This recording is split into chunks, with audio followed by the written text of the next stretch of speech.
Hernando de Soto. First Florida man was Hernando de Soto. Hello, everyone, and welcome to the show. We're going to be talking about Rashad Richey today.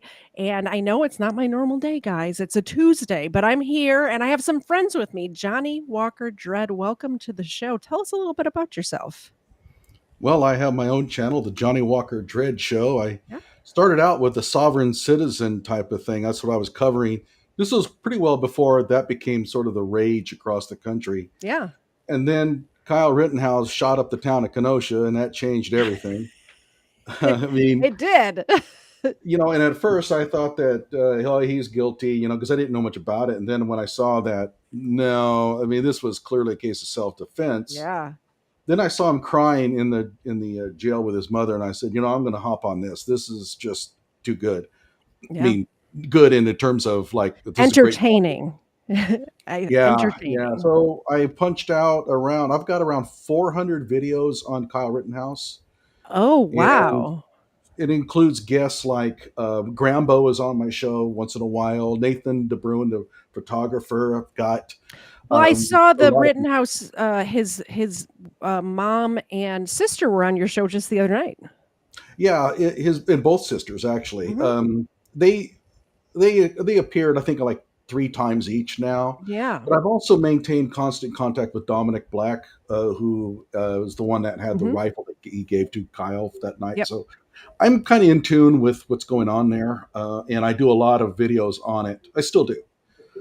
And I then I go ahead. found you during the Crystal Kaiser. I saw this Crystal Kaiser case and I started researching it. And like I was telling you when we talked the other day, I after I do my research, I like to see what other people are saying, but I like to do my research first. And I found your one of your videos about Crystal, and I'm like, well, somebody else like because all of the media was saying how innocent, an innocent angel. She's a victim and she was sex trafficked. And I found your channel and you actually have a brain on your shoulders.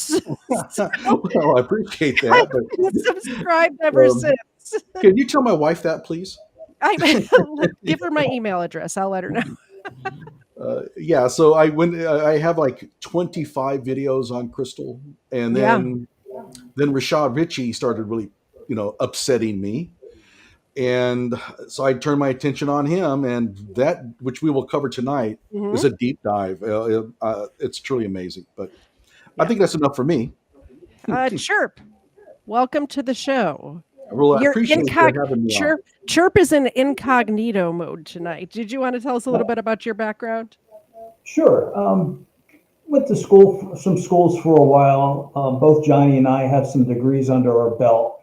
I primarily worked in the past with Stolen Valor with militaryphony.com, Yeah. and we have hundreds of posers, and a lot of the experiences from that have come to light with Rashad Richey and some of the techniques, because a lot of these posers also have fake doctorates, fake degrees, Hmm. and a lot of what I've been reading really matches up with that. So That's I started so digging a little deeper, the and the person that I was found, telling you about before we went live also claimed a degree as well, and I didn't put it together till you just said that. Yeah, I was letting him know about a certain person that I'm sure my audience knows who I'm talking about. So, but we're not getting into that tonight. Sorry, go ahead. so I discovered the Substack with the fake PhD investigator, and I decided, this is worthy to come along and see how it goes, because I do have a personal interest in education, Yeah. and I've helped kids get into colleges and things Mhm. like that, and I did it freely. Yeah. So, and I made no money about it, and I just want to help. I want to expose this guy for what he is. Well, let's get into that. Do we want to just kick it off with the first? Well, we probably should first talk a little bit about who Rashad Okay. Richey is. I'm not sure everybody Yep. knows who he is. Yeah. He is Okay. a Go. guest. Oh, I'm sorry. No, He go is the ahead. host of one of the Young Turks. It's Hmm. called Indisputable. That's his show. Hmm. He, as we will soon see, pretty much everything that he has ever concocted about himself is fake. Yeah. And he's very bombastic. He uses a lot of bluster. Yes. He's a master race baiter. So this guy will turn any topic into a white versus black, and Hmm. always side with one side of that story. Absolutely. That's the thing I knew about him when you brought him to my attention. I didn't realize he's in Atlanta or from Atlanta. And I am, everyone knows I live in North Georgia. The closest city to me is Atlanta. And I just assumed because he's on the Young Turks that he was in Los Angeles. And that's not the case. He's here and has his fingers in Atlanta Democratic politics, which we all know.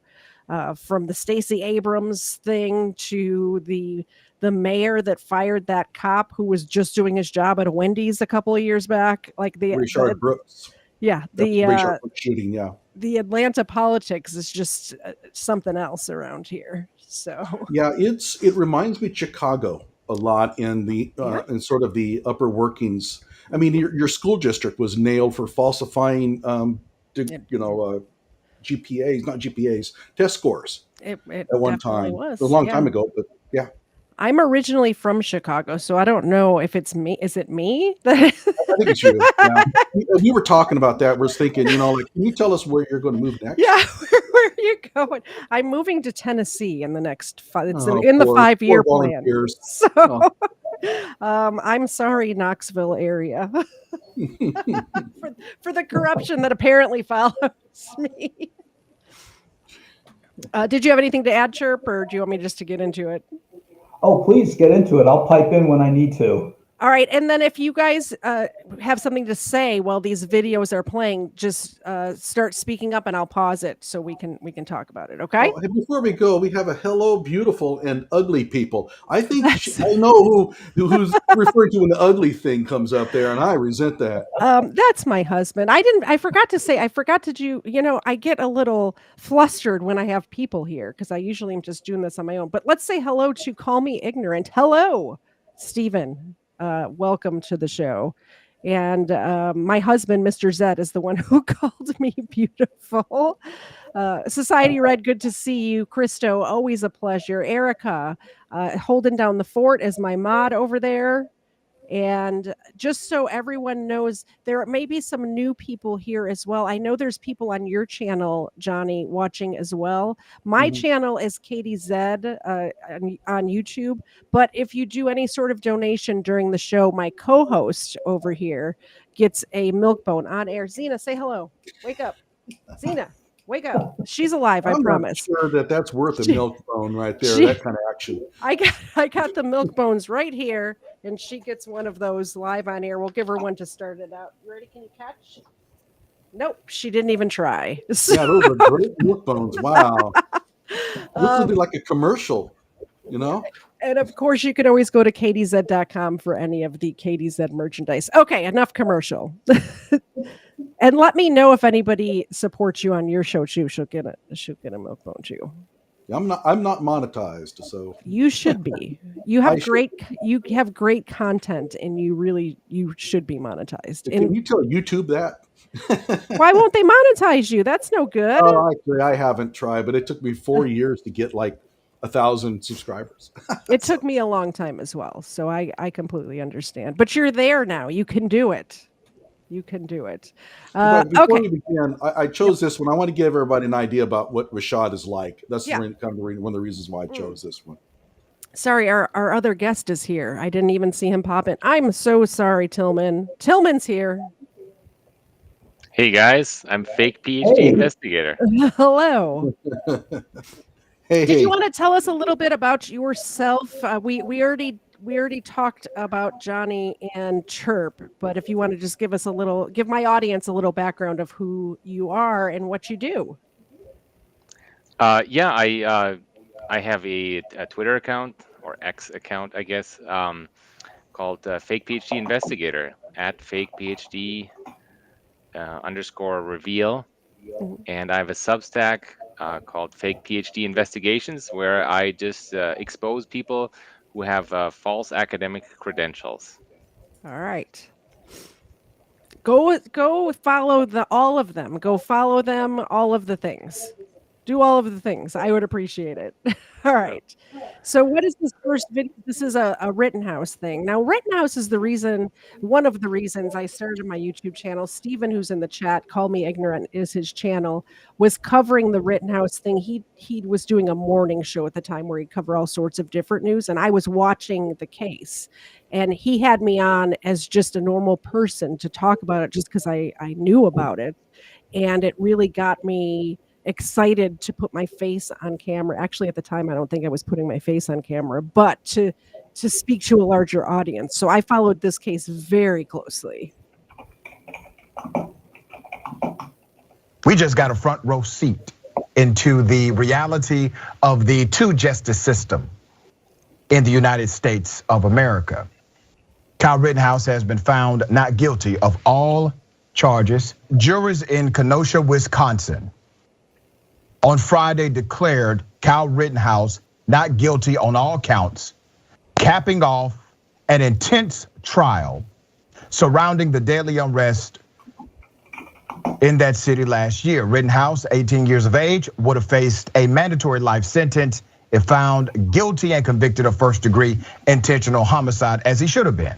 The verdict came on the fourth day of deliberation. Did he not watch any of the trial as he should have been? If you watched even if you just watched the highlights after the trial, you would know that he was completely innocent. Am I wrong? There's a couple of theories on that. One, and I think that fake PhD investigator has kind of forwarded, is that he kind of knows Kyle's innocent, but he's putting on this big front. That. Well, I tell you what. Why don't you describe your feelings about his politics? Are you talking to me? Or? Yeah, fake PhD. Oh, okay. Oh, it's his politics. Yeah, well, that I think his politics are whatever he can sell himself with. He's got a background sort of in anti-racist activism. Mm-hmm. His mom, I guess, was active in that field, so that's kind of what he's running with.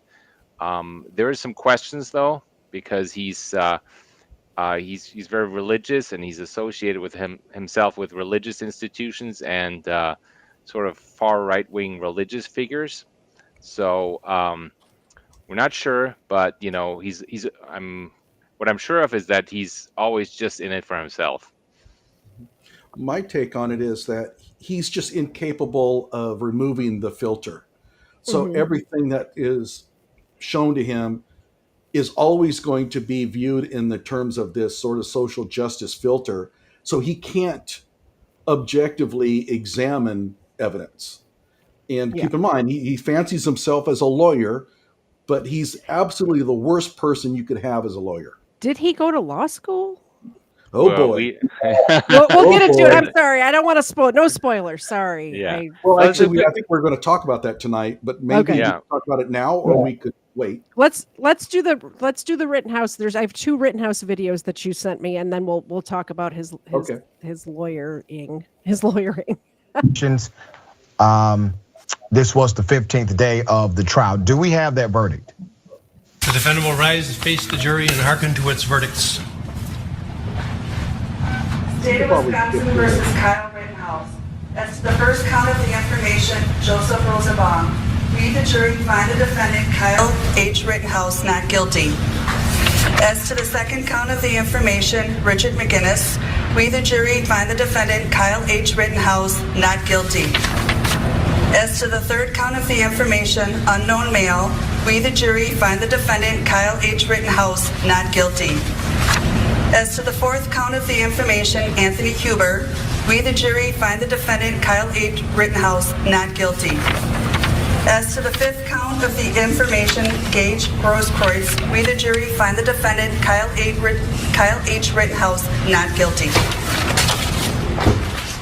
Members of the jury, are these your unanimous verdicts? Is there anyone who does not agree with the verdicts as read? Would you wish the jury polled? He's so young. Let me help you understand something, because I know many will moralize on this and say this is exactly what the protesters deserved because Kyle Rittenhouse was defending himself. Let me be very clear. Kyle Rittenhouse, in my book, is a killer, and he committed cold-blooded murder. He has been found not guilty by a court of law. My opinion still stands, period. So let me be very clear, because we want to highlight the unequal application of the law. You mean to tell me that if a black man travels to another state in order to insert himself into a contentious situation, a protest, if you would, let's say a Trump rally or a pro-Trump protest, black man goes there in order to protect property he has not been asked to protect. Nobody called for him, nobody was checking for him, nobody gave him authority. He's not a security guard, he's not an off-duty police officer, he just goes there with a gun. He gets a gun illegally. The person that gave him the gun illegally gets charged with 2 felonies. He has an illegal weapon, or he is unlawfully carrying a gun in the state. By the way, not convicted, charged, yes. Right. Not convicted of 2 By the way, felonies. the whole thing about Dominic Black having those charges on him, I talked to Dominic during the time that he was going up for trial on that. Mhm. And so if you want to talk about that later, I can, because a lot of people don't understand what happened there with those felony charges and why they were reduced to a mere ticket, essentially. It's because he kept the gun, because Kyle's allowed to carry the gun because of the length of the barrel, and they went through the whole thing during the trial. If this man would have watched the trial or was honest, one or the other, he would know that it was not illegal for Kyle to have that gun. Also, he did not cross state lines to go to the protest. He was already in Wisconsin. He worked in Wisconsin. People from the Northeast will understand this because the states are very small. But from Antioch, where Kyle is from, I think it was Antioch, right? But it's literally on the state line. You could walk to Wisconsin from his home. Yeah, one of my videos, I actually went on Google Maps and did the street view and just drove to the state line. Mm-hmm. And it's a short drive. Yeah. That he should not even be in. And he takes this gun, and 15 days before he commits murder, he says he's going or would like to kill a person coming out of a store. He said that, it's on video. Not admitted that in was trial. not allowed in this trial. The jury members did not get to see that piece of information. It does go to state of mind. So all of this can happen, and then you can be the person with the gun. You think a black person with a gun that's not supposed to be in possession of the gun can go and kill people at a protest in another state, be the aggressor? Folks try to disarm him, and he claims self-defense after he kills 2 and tries to kill a 3rd. Do you really think that happens for a black man and he's found not guilty? Yep. There was a case in a court that you may know this. I'm sorry, I keep pausing it. I talk too much. So if you want me just to shut up and let it play, I will. Actually, no, we're good. Johnny, do you remember, or any of you? Sorry, there was a case that I can't think of the person's name, but I remember it happening right around the same time that Rittenhouse was found not guilty, where it was the same thing, and the black guy was found innocent. It was the exact same scenario. Is this ringing a bell for you? Yeah, his last name was Coffee.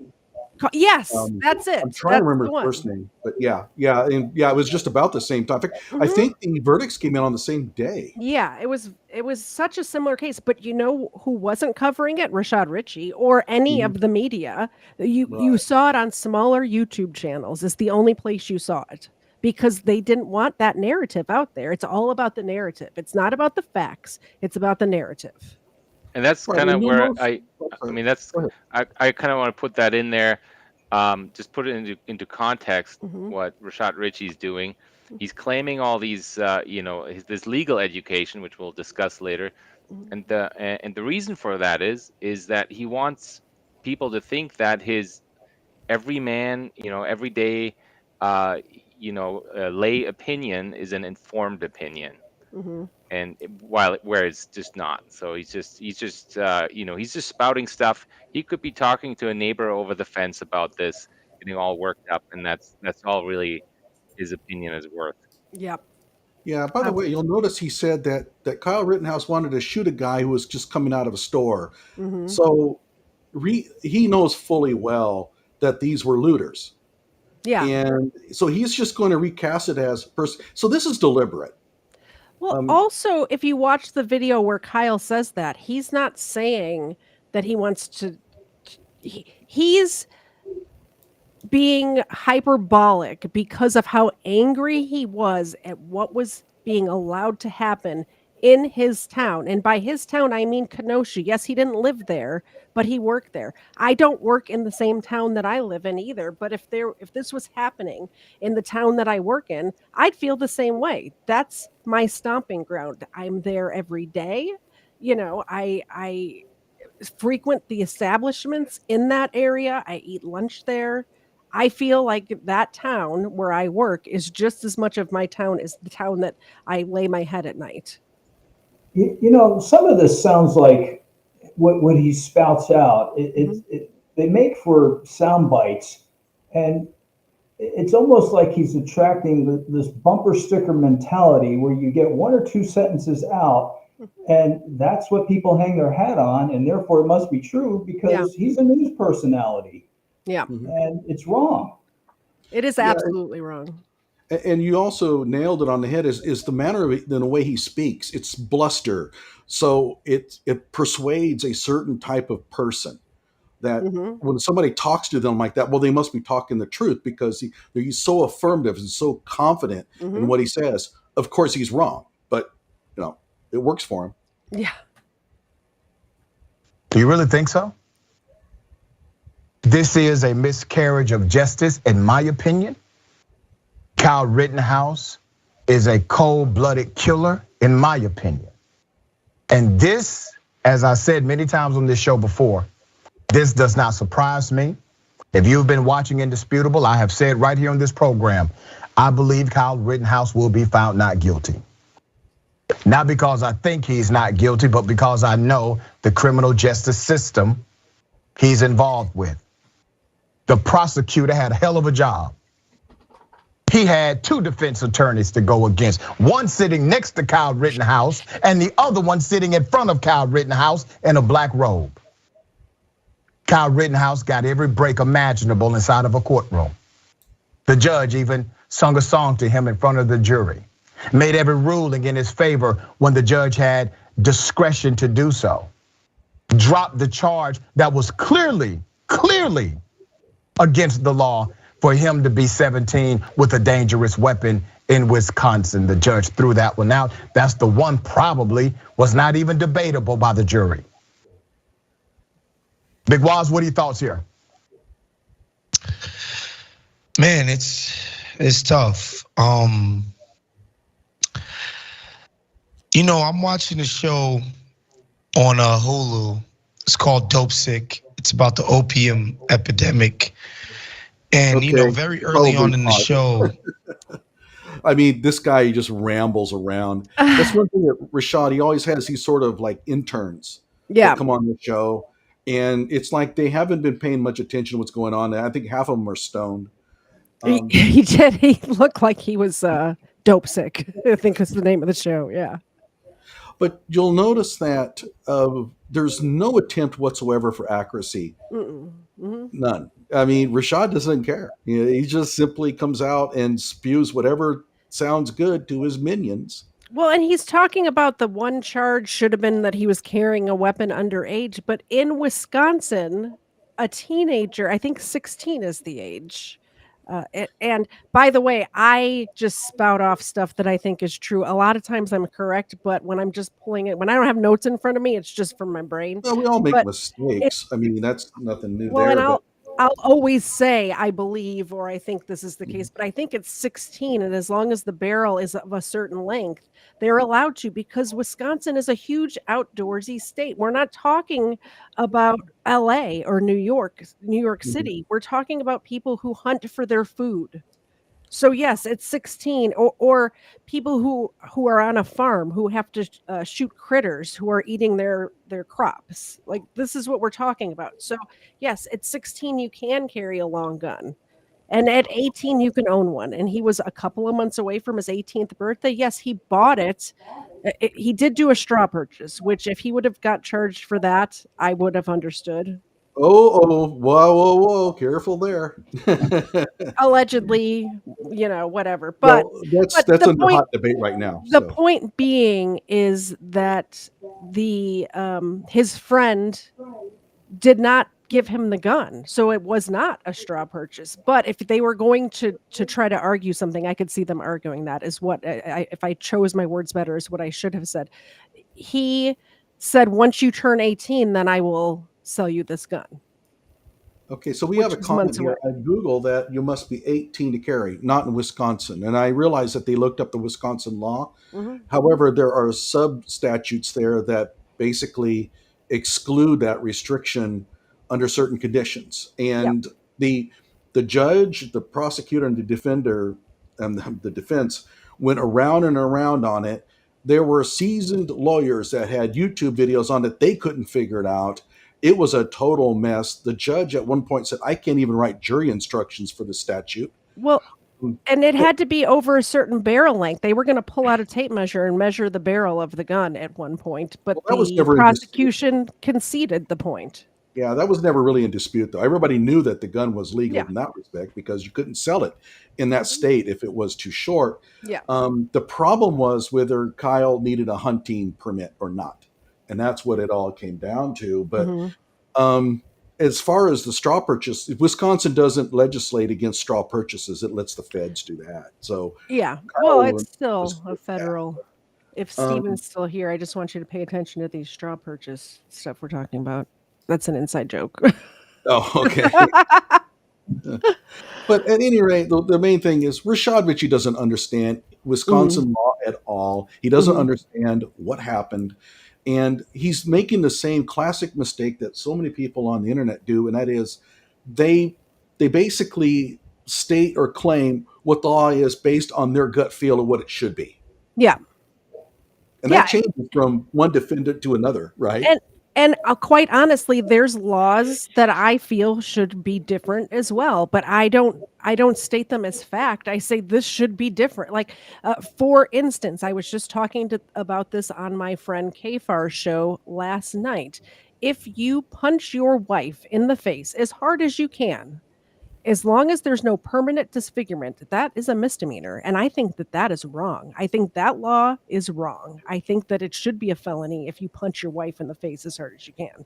But that's just not the case. But I'm not going to say this person committed a felony because they punched their wife in the face when it's clearly not a felony on the books right now. You see what I Right.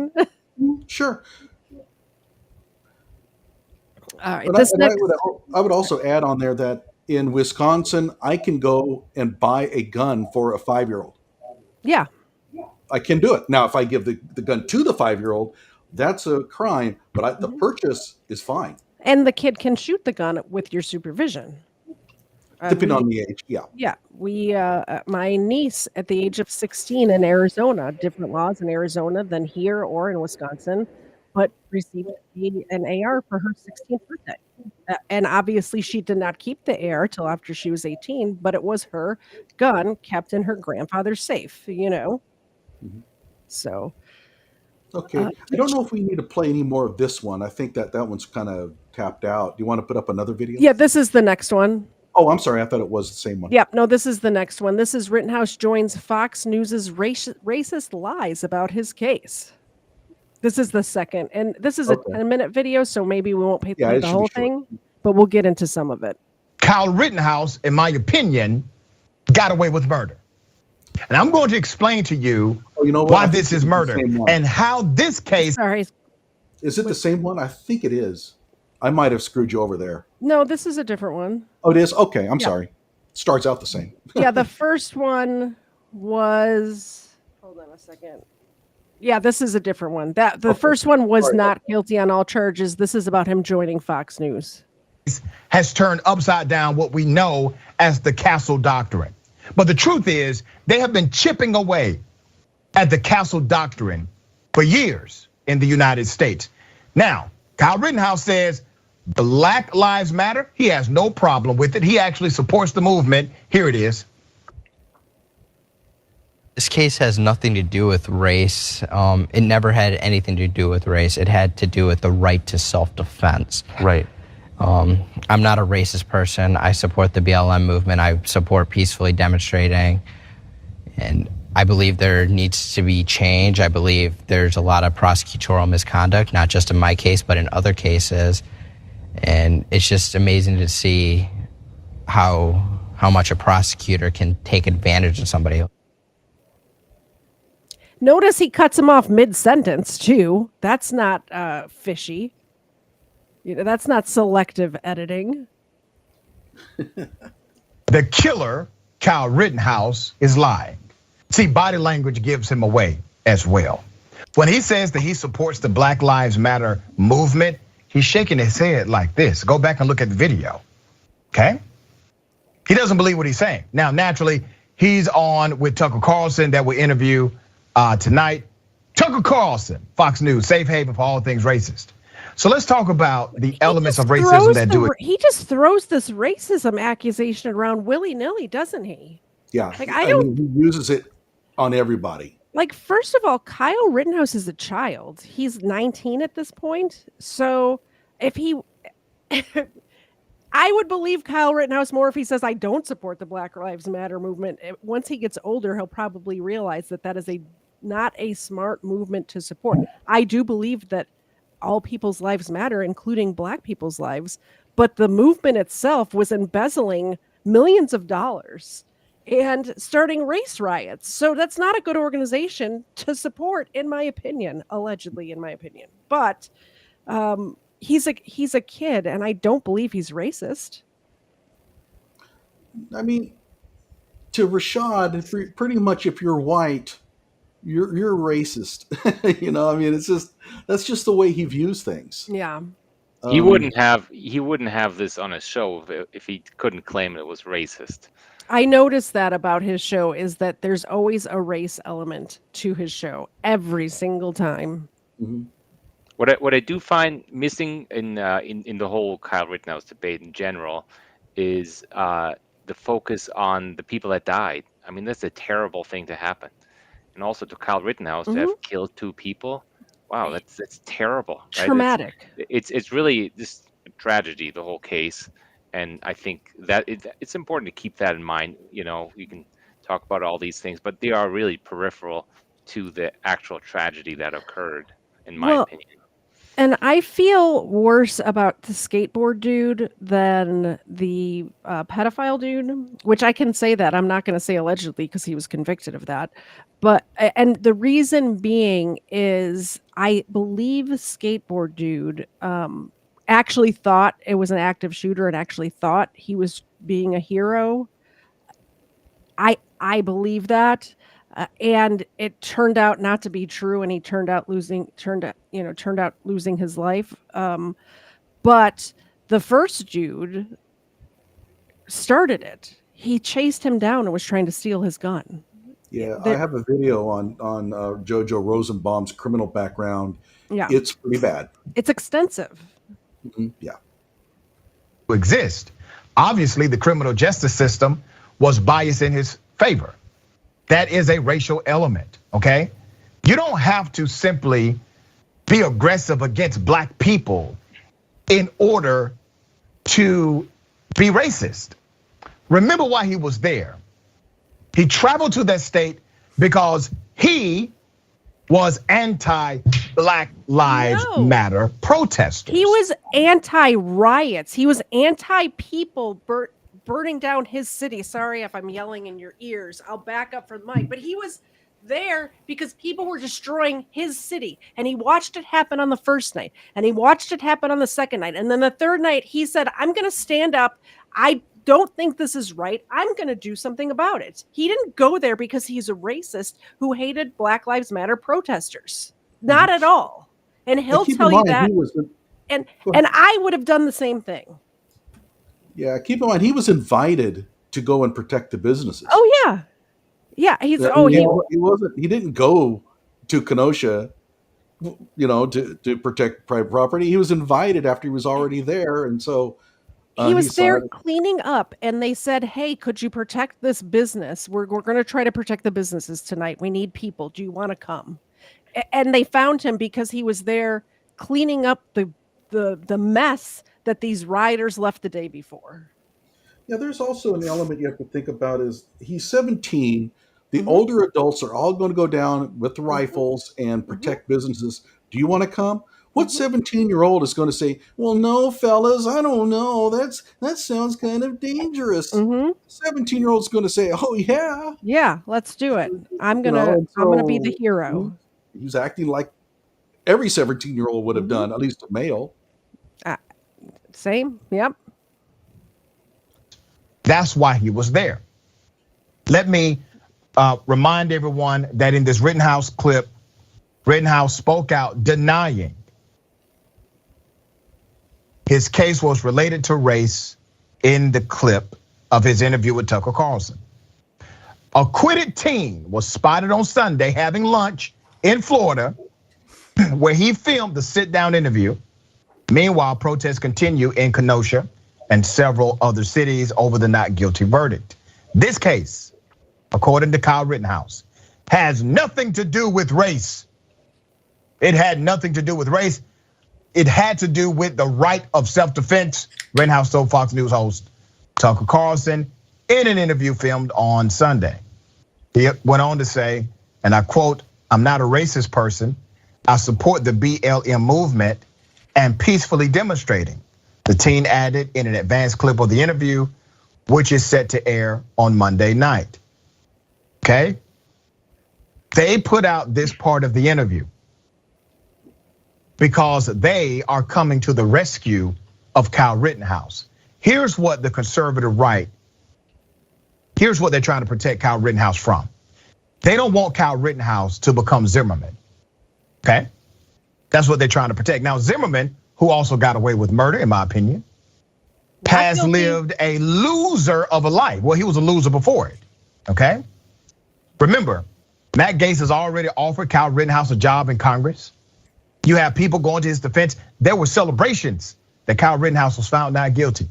We have video after video all across America, people inside of bars in particular, white people especially, cheering and applauding the not guilty verdict. Now, why is that?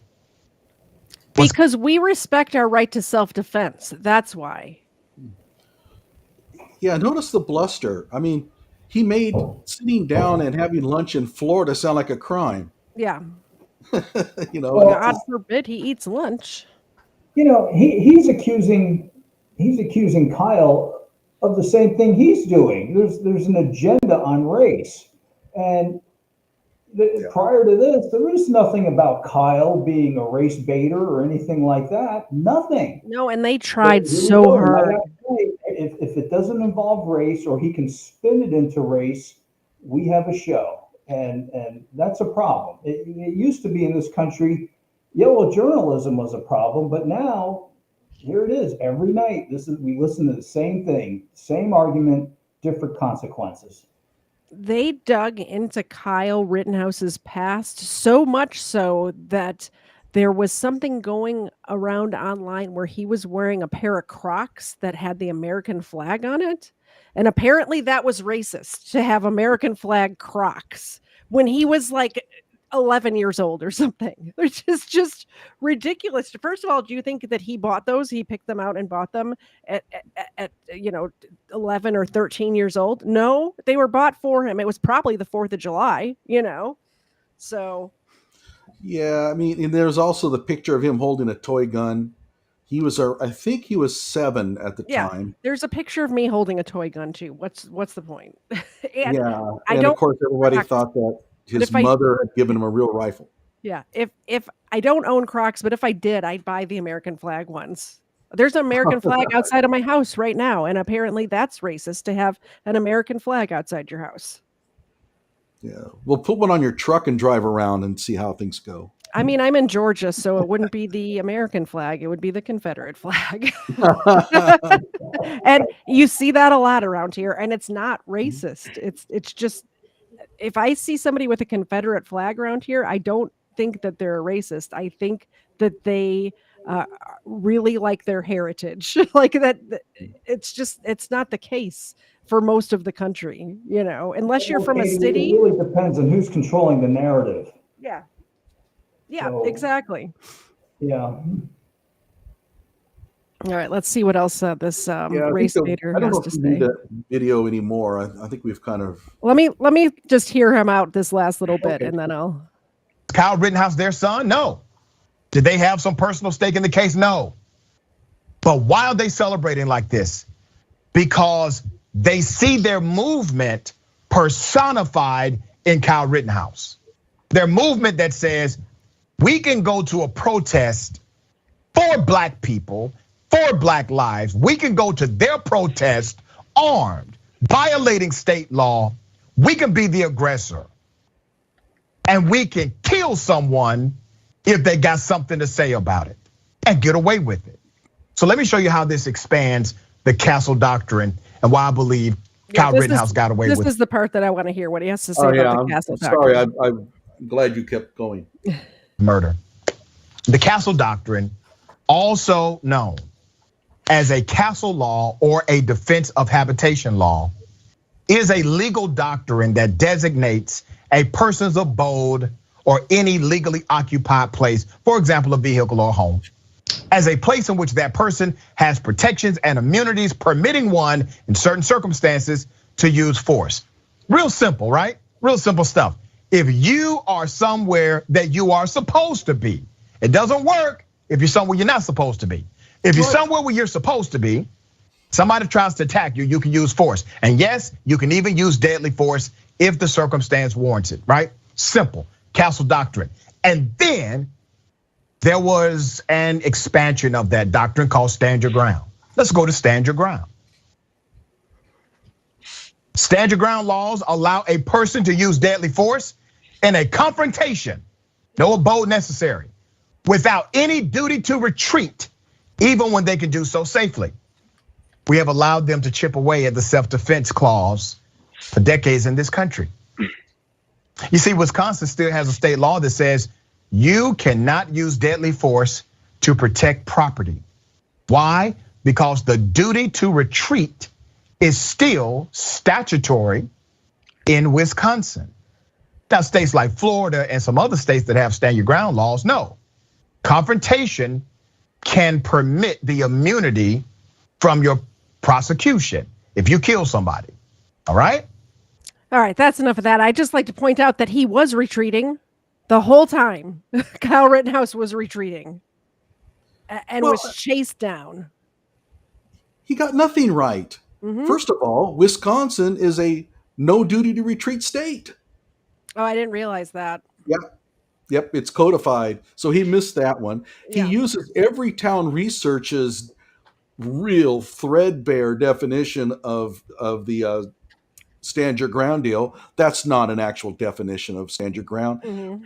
It's much more complicated than that. You can't just shoot somebody in any confrontation and get away with it. No. So, I mean, and Castle Doctrine has no relevance whatsoever to this whatsoever. Kyle was not inside his home or inside his RV. But or even in some cases, car. Even if it was, he was retreating. He was retreating from Rosenbaum, and then he was retreating from the mob, and then he didn't shoot Grosskreutz until a gun was pointed at his head. And it was proven, and Grosskreutz admitted it on the stand that, yes, I pointed the gun at his head, and that's when he shot me. Well, we also heard this during the Zimmerman trial, where Zimmerman got off because of stand your ground. Zimmerman never claimed stand your ground, and it would have made no sense because Zimmerman's claim was that Trayvon Martin was on top of him. So duty to retreat, who cares? Yeah, it was self-defense, just like that. Yeah, just like this. So you get an idea now about Rashad Richey's sort of understanding of the law, which is basically zero, and his sort of racial-driven narrative. Mm-hmm. Absolutely. This next one is about Larry Elder. Did you want me to play that one next? No, let's go ahead and maybe skip that one because of the time constraint. I have Rashad Richey responds to threats made against him. No, that one there was because we were talking about that conversation earlier, and I was just showing you that. Here's the one. Man steals $30,000 from school. Dr. Richey offers to pay the balance. I put that one up there because I thought that might be rather interesting. Yeah. This happened real recently. Yeah. And it does show you the character of this guy. So you guys want to watch it? Yes. Oh yeah. Yeah, this is one of the things that really caught my attention when you were telling me about Dr. Rashad Richey. He just a little what we're going to see here is he covered a story about a school that was stolen from and said, I will pay the difference to pay the chocolate company, the world's finest chocolate company, back. And then we'll see what happens. We'll let you guys tell the story, but let's watch this video first. A school organization trustee stole $29,000 from the candy fundraiser. Put up the picture full mass. Hell of a story. Very sad indeed. A chocolate fundraiser ended more bitterly than sweet. Baltimore County courtroom where an Essex man pleaded guilty to pocketing thousands of dollars of candy sale proceeds meant to benefit a public middle school. Unfortunately, I could not confirm a picture. We are still working on a confirmed picture of the individual. His name is James Michael Harris. I have a feeling there's a reason why we're not showing his picture, and I don't think it's because they couldn't find the guy's picture. Actually, I think that he couldn't find the guy's picture. I couldn't find the guy's picture either. Really? Yeah. If I had to guess, there's a reason why we can't find his picture in the news. I found his address, but yeah. Normally I would agree, but I think in this case, I don't think Rashad could find the picture either. Yeah. Okay. All right. 46 years of age, was treasurer for the Parent Teacher Student Association affiliated with the Stemmers run middle school in the county. He drained the nonprofit and the bank account and spent money raised by students through chocolate bar sales. I remember these fundraisers myself. Baltimore County prosecutor said the theft totaled $29,000, occurred between April 2022 and March 2023. They do have a prosecutor on top of this. Authorities charged Harris for having sticky fingers. And after parent and the school administrator grew suspicious, they confronted him. He admitted to moving the money between PayPal accounts before spending it on himself and online gambling sites such as DraftKings and FanDuel, said prosecutor Adam Lip. The state is seeking prison time for Harris, but agreed to a plea deal that would suspend sentencing for another 6 months while he pays restitution. He faces a maximum penalty of 10 years in prison. Harris has already paid back $8,000 using funds withdrawn from a retirement account and is working to return more of the sum in coming months. The theft dealt a serious blow to the school, which mainly serves children from low-income households. Gone are the after-school snacks for student athletes, the seasonal school-wide dances, gone, and the Teacher Appreciation Week gifts, gone. All niceties provided courtesy of the PTSA. The Students' Chocolate Bar fundraiser alone would have generated $9,000 for the school, said Rosemary Roos Whitney, president for the PTSA. Quote, those kids worked so hard to raise that money, and they got nothing for it in return. She said this on Friday. Quote, is really disappointing. Despite the court proceedings, the PTSA has struggled to bounce back. Parent volunteers quit the nonprofit's board in the fallout. Roos Whitney pursued an insurance claim for the PTSA that was denied because the nonprofit had not kept proper financial records. And the group risked losing its charter with the National Parent Teacher Student Association affiliate. perhaps the lowest blow came with the bill itself. The PTSA could not afford to pay back the $6,815 it owed to the world's finest chocolate company. That's the name of the company, the world's finest chocolate. The company that supplies the candy for such fundraisers. Schools typically. I love World's Finest Chocolate. Whenever a kid comes to my door or is in, the somebody selling those candy bars at my bank, sometimes the teller, their kids are selling it, so she's got it there. I always buy the caramel ones and the almond ones. They're the best. So I'm kind of sad about this story. But here in a second, he is going to offer to pay this bill. Let's watch. And while we're watching, the dogs are going to get a milk bone. So their I'm going to pictures. put something in the refrigerator, so I'm going to step out for just about a minute. We pay a discounted price for the sweets once the fundraiser is complete, and they keep the profits to benefit their schools. This is the spokesperson. So Ruth Whitney said she negotiated with the company and provided documentation of the theft. About half of the balance was forgiven, leaving a total of $3,407.50. Debt in collection, she said. World's Finest Chocolate spokesperson Jennifer Taylor, who you see there, declined to comment on the outstanding invoices or whether the company had faced similar cases. Quote, "We will always support our school partners and look forward to continuing to help schools fundraise," Taylor said in an email. Let's put up the CEO. That's old Eddie Oppler, chairman and CEO of the World's Finest Chocolate. Looks like he's having a good time on his boat. The PTSA operates independently. Why would World's Finest Chocolate have to pay this bill? They're still owed the money. They don't. And the reason he's putting up this picture is because the CEO is on a boat, right? He's this rich guy. In the meantime, Rashad Richey puts up pictures of himself in his convertible Mercedes with his Rolex and a Gucci scarf, right? So here's the thing. This is probably a chartered boat. I mean, we don't know that he owns this boat. Well, they certainly the guy's rich. The company does, 300 million revenue a year. But that's not even the point. The point is that they don't owe anybody anything. Yeah. Well, and the other thing is he's putting this fishing picture up because if I had to guess, in my opinion, the people that he's speaking to, their hobby, they're not anglers. Their hobby is not fishing. So people see this and they're like, "Oh, he must be rich. He's fishing." There was 5 kids in my family and 1 income, and you know what my dad's hobby was?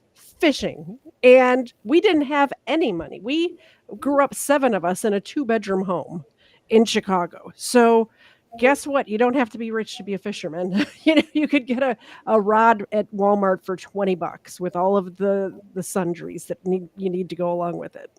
Mm-hmm. By the way, before you begin, and I don't know if you've talked about it while I was gone, but overall, this man forgave about $3,400 of expenses. Yeah, so he did his part. Yeah, absolutely. And he didn't have to. He didn't have to do any of that. No. From the Baltimore County school system, meaning the school itself is not on the hook for any debts, but these parents are. Said district spokesperson in an email Friday. The middle school administrators opted against working with the candy fundraising company this year. Let me get this right. So the money was stolen from the school, but the parents of the children are responsible, or are they just saying the PTA is responsible? Yeah, the PT or PTSA, as they call it, the money was stolen from them, and they're separate from the school. All their funding is separate from the school. Okay. I thought for a second there, I thought they were saying, like, my kid sells the chocolate, turns in the money, and then I'm still responsible to pay for it again. No. But that's not the case. And the one thing that doesn't come up here is the treasurer that stole the money. He's actually a parent of one of the students at the school. Okay. I'm going to start the video again, and thank you, Paracord Princess, for becoming a member just now. I appreciate it. We're going to give the doggies a milk bone on your behalf. They appreciate it too. The school has since welcomed a new principal who's working to rebuild the Parent-Teacher-Student Association. Parents at the school are trying their hardest to support students and educators in the midst of the loss, but morale is depleted. Ruth Whitney said she struggled this year to find parents willing to volunteer for the PTSA. The treasurer position remains unfilled. Everyone's scared, she said. This is horrible. $29,000 of public school, low-income students, low-income households. You know what that means? That $29,000 was worked for. That's what that means. That $29,000 they had in the bank, they worked hard for that. So here's what I'm going to do to the school system. I hope you all step up to the plate and provide the assistance required. To the chocolate company, shame on you for not already stepping up to the plate and doing what you should have done. But it will not be shame on me. I will pay the balance personally. And I will help the PTSA restore whatever debt they owe so that they can be in good standing with the national affiliate, so that those students can have an advocate, those students can have after-school activities, and those students can have a continued advocate through the parent association as the school system. Tell me, gentlemen, was it shame on him? It was shame on him. Yes, So, he let us did know. not. He just did not do what he promised. And you know, I thought about this. There's a concept in law called detrimental reliance. So he's making this public promise. Yeah. To his, you know, millions of followers, and he's posted this everywhere on his Instagram, Twitter, LinkedIn. And you know, imagine if those people had gone out, the PTSA had gone out and said, well, he's going to pay the balance, so we're going to borrow some money from a bank because, you know, that's all getting paid for. We're good. And then, of course, he doesn't pay the money because he's Rashad Richey. And then if they had, you know, been unable to pay back this debt, they could sue him for detrimental reliance. I'm not sure how much it would hold up, but certainly, I think it you would. know, yeah. Personally, I think it would. I watch People's Court. I know how it works. But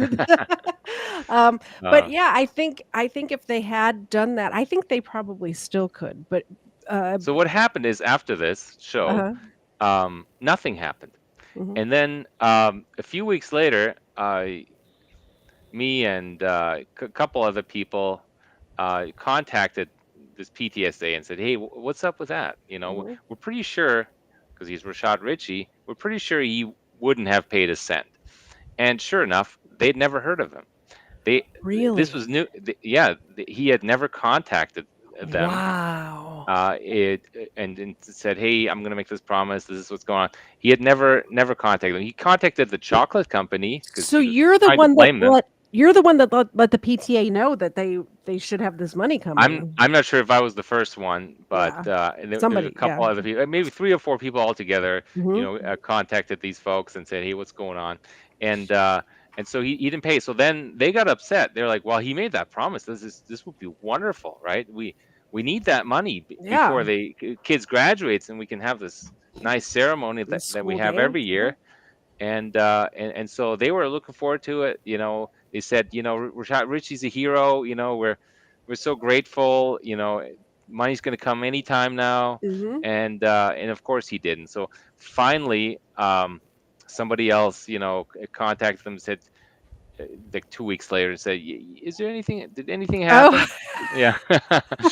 Apparently, it was Johnny that contacted them. Yeah, and they said, we're gonna try to call him. Yeah, right. We gave them his contact information, his phone number, email address, so that, you know, they would be able to hold him to his word. And so I guess there was some back and forth, and he made some empty promise, and eventually he paid $2,000, not the balance. Yeah. And who knows if he actually paid it, or if he just promised to pay it, or maybe he issued a phony check, or who knows what, right? Somebody needs to ask the PTA to see if they got that $2,000. Yeah, they actually got it in the end, or if it was just another promise.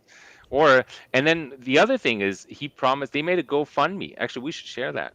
They made a GoFundMe. If you put it in the private chat, I'll pull it up on screen. Yeah, so they made a GoFundMe. because Rashad was discussing with them. He said, "Oh, Mhm. you know what? I'll share. I'll donate some money, and I'll share a link to their GoFundMe, so Mhm. all of my viewers and listeners can help pay Mhm. for this, because obviously he's too cheap for it." Yeah. Um, and of course, he's never come through with that either. So All, they're stuck. all he had to do Yeah, was share the that's GoFundMe, and right. because I know with the size of audience that TYT has, he would be able uh, to fund $18,000 less the 2,000. Yeah, Whatever it is, it, probably in the matter of days. I think there's like $16,000 still outstanding. Rashad Yeah. Richey promised that he would pay it personally, the balance. He did not. Well, and that's my thing too. Even if he got into, he's on air, he says stuff, and then realizes, I forgot that I have this outstanding tax bill. I can't afford to do it. He has the reach to get that money for that school, no problem. And all it would take on his part is a little effort, and he didn't even do that. Yeah, I he think didn't. that even more despicable was him calling out the owner of the candy company and just Yeah. shaming him for not contributing when the candy company actually donated almost twice as much as Rashad. Hmm. And he did, and the candy company guy, unlike Rashad, he didn't go on and make a big deal, try to get a marketing thing out of it. Yeah. Well, yeah, it's pretty bad. It was around 17,000. I think Chirp, you got something to say about this, don't you? Well, yeah, I was so incensed about it. I was the guy that sent the email to the school asking about what happened with the money. What did Rashad do with it? How much did he donate? And they responded back to me, and that's when I fired off an angry email to you so you could update your viewers. It was Hmm. incredible. I couldn't believe what I was reading, but And here we I are mean, talking about it. Rashad Richey, let's just be clear. Rashad Richey is worth millions. He lives in a very comfortable home. He actually owns two. I Uh, You all sent and me his address, and I looked at it on Google Maps. It's a nice neighborhood. It's a it's a very very nice nice neighborhood. neighborhood. It's almost as if he doesn't like black people. Uh, Yeah, exactly that. Yep. yeah, so he lives in a very nice place. And during this whole thing, while that was going on, the school was asking for the money. He announced loudly, of course, again on all of his social media accounts that he purchased a company, an educational company. He bought a company outright. He's showing off his wealth there while Hmm. being cheap with them, which would be nothing to him. Yeah. Just can't do it. Yeah. Exactly. Did we want to go into the education part of it, or you want me to play some more of these videos you sent? Let me tell you the titles of the videos I have, and tell me which ones you want me to play. Uh, Charles Blow and Rashad Richey on new development and Rayshawn Brooks fatal shooting. And Probably not. then we have court released dash cam video of Dothan Dothan police shooting. Yeah, so let me explain what that was about. Rayshard Brooks, as you know, because you're from Atlanta, I am. grabbed a hold of a police officer's taser, was running Hmm. with it, tried to shoot the police officer with it, Hmm. and the police officer shot him dead. And of course, Rashad Richey went berserk over it. Um, People forget that in Alabama, a sovereign citizen refused to give his driver's license Yeah. and basically got into a tussle with a couple of police officers. He, during the tussle, reached and grabbed the police officer's one of the police officers' taser. So she pulled out a gun, stuck it in his stomach, and pulled the trigger. This one we're definitely going to watch. First of all, it's only 3 minutes long. Secondly, I have a lot of sovereign citizen haters in my chat. Okay, And I have thoughts on female police. so let So me give you a little background on yeah. this one because this one doesn't. This one covers primarily the shooting, but Hmm. so this sovereign citizen went in to turn a dog into the dog pound, Hmm. and there's a police officer there, and the dog pound says, "Well, to give us a dog, you have to have an ID." Yeah. Well, the sovereign citizen says, "I'm not going to give you my ID." Hmm. So now the police officer comes in and says, "You have to." Why, I don't know. So she went back and forth, and sovereign citizens, how they are. She calls it backup. So Yeah. another police officer arrives on the scene, and And the sovereign is just not being cooperative at all. He's not. They rarely are. Yeah. Now, in his favor, he's not assaulting the police officer. He's just trying to get away from them. And he's just being really uncooperative. And basically, they get into the scuffle besides the car. And I think you'll see it from this point on. Okay.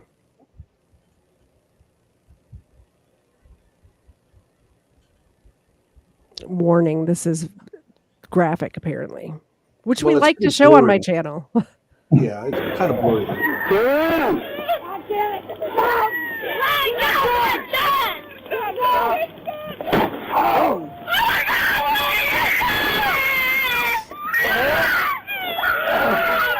No, she stopped me right there.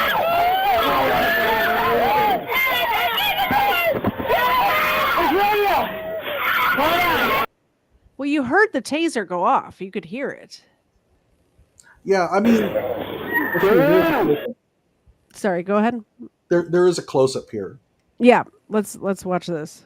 So I'm just trying to. This is the officer, I think, behind. Or the is this female is the one that pulls the gun and shoots him. Okay. There's a woman on the side who's trying to kind of help, and there's a male officer that's been basically doing almost all of the heavy lifting. Yeah.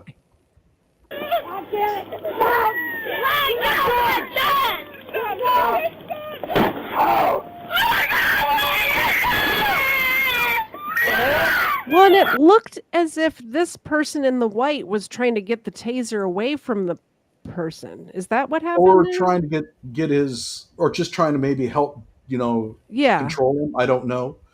But the guy's kids are in the car, and when you press a gun against the stomach and pull the trigger, that man's dead. Oh yeah, because those gases are just going to go right through the entire and just destroy the innards of the person. So he died on the side of the road there.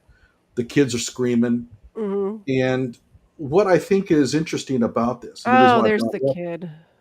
Yeah.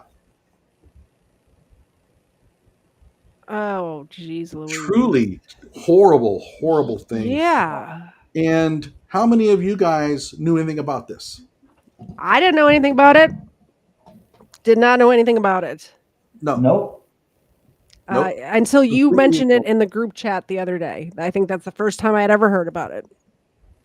Yes. So there's this narrative out there that the lives of blacks don't matter, but in these kind of cases, this guy, he was ignored. His death is ignored completely because nobody cared about it. Yep.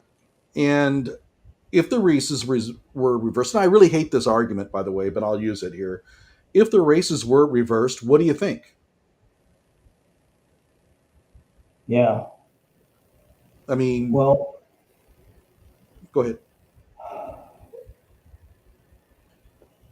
Part of and I got to be real careful how I phrase this. It's a sovereign citizen, and most people would look at it and say, well, he didn't cooperate, and it's the sovereign citizen movement.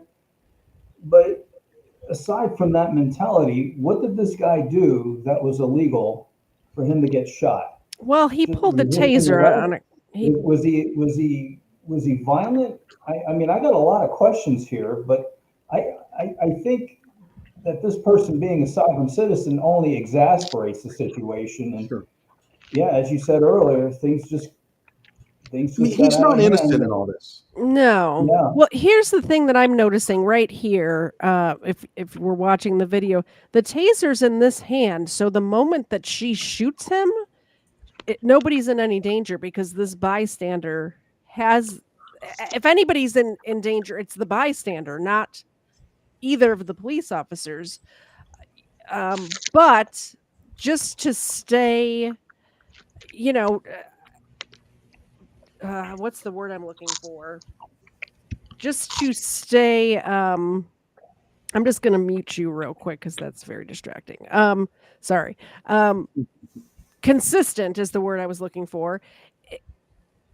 Because I believe that the Rashad Brooks shooting was justified because they pulled the taser and you could hear the taser click. It was going off. The person was pulling the trigger on that taser. I think that this is probably justified. However, just to back off of that a little bit, I think at the moment that it happened is very different than the Rashad Brooks case, because at the moment that this happened, everything was starting to de-escalate. The taser was being taken away from the person, and she just pulls it out and shoots him. Mm-hmm.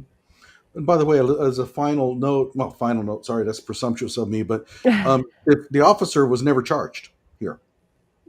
I don't know that she should be, but I also think that maybe female police officers should not be out on the street. That's just my opinion. Well, here's another problem with this deal, and this was the longer video shows it, but he's going around the car and he runs right into her. She lets him go right by. If she had tackled him, grabbed him, this probably wouldn't have happened. And I think part of what she did there was, I think she was a little embarrassed about basically being completely unhelpful. Yeah, well, and being, she's outpowered by this guy. Yeah, right. But there's another officer there, so why doesn't she just take a step back and let him handle it? Also, women, and most of you probably won't agree with this. Most of my audience doesn't agree with it, but women act on emotions more than men do. So I think putting them in life and death situations is not a good idea. I think that they should not be in the front lines of the military, and I don't think they should be out as a beat cop with a deadly weapon, because you hurt their feelings and they might shoot you. And that's exaggerated. Obviously, that's hyperbolic, but it's true. It just is. Men and women are built different, and that's not only physically, that's emotionally too. Crickets, I get. Well, yeah, I think that the guys here are afraid of saying something. You are allowed to. I think it depends on the person. It does. Obviously, disagree with you. It's never all. It's never all of anything. It's never all white people. It's never all black people. It's never all women. I'm saying if it's 80% or more, I have what I call the Roscoe test. Mm-hmm. That if Roscoe's in a bar and drunk and belligerent, can you take him down? If you can't, you don't need to be patrolling the streets. I mean, you could do a lot of other things for the police department. That's what I mean. I want people on the beat that can take Roscoe down. Mm-hmm. Yeah, I want people who can make life and death decisions without bringing emotion into it. And I'm not saying that all women. I never said all. I said that 80% or more is my standard. And you're allowed to disagree with me, and you're allowed to agree with me too. Don't even get me started on the 19th Amendment. If you ever want to do a future show on this topic, I have quite a bit of material. If you are allowed to if I'm allowed to speak my mind on your show, I will definitely do it. But let's do it. If your audience is going to be offended and you don't want me to tell you how we need to repeal the 19th Amendment for many reasons, but the first of which is because people vote because somebody said something you don't like without looking at policies at all. That's most of the women voters, most of them. And, like, what are we doing here? Look at the policies. Also, if I would gladly give up my right to vote to have most women not be able to vote, because I think elections would be more in my favor that way. Anyway, sorry. I went off on a little tangent there. That's all right. It's good. It's all good. It's all good. So what do we have next? Next up, advocates. Black teen shot outside Family Dollar. Had hands up. Oh boy, this ought to be good. Was rough. All right. Are you familiar with it? I may be. When I see it, I just so much information goes in my head. It'll take me a minute to remember if I've seen this before. Put up the picture of the young man. Is this the one that was robbing the store and then they protested because the store clerk shot him? No, I don't think so. That's this one here, they were out joyriding. They pulled up to a Family Dollar and they all burst out of the car, except this idiot. But go ahead. By the way, my pause game tonight is very strong. Look at that. Look at that face right there. Man, full mass. Jaheim McMillan, 15 years of age, killed in Gulfport, Mississippi. Advocates are saying the cop who killed him should be terminated and arrested because this young 15-year-old posed no threat. This African-American 15-year-old died after police shot him in the head outside of a Family Dollar in Mississippi, October 6th. They accused him of having a gun.